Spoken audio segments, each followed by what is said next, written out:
participants traveled in from all over the country to be a part of the 5th PNG Women's Forum in Port Moresby. The two-day event provided a platform for discussion on women's political, economic, and social empowerment.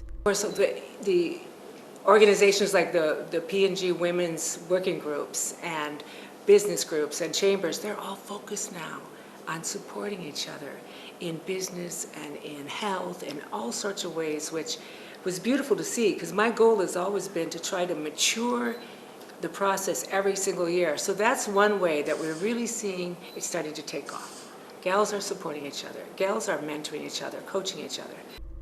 The Center for International Private Enterprise, in partnership with the U.S. Embassy in Port Moresby, hosted the event to reflect on past accomplishments and present challenges in women's political and economic empowerment.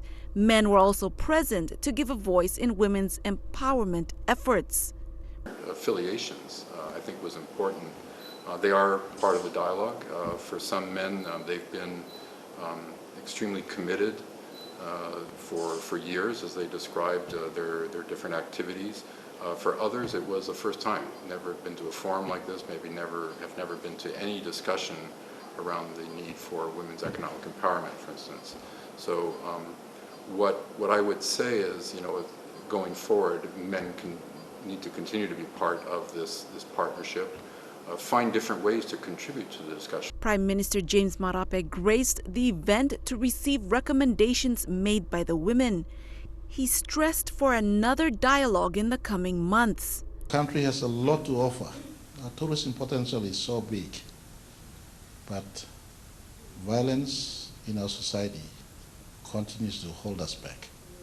And I want to start by lifting penalties on crimes in our society, but more so a specific penalty on violence against women.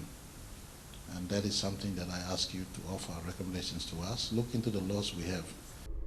Now the challenge is placing all the recommendations together and putting them into action.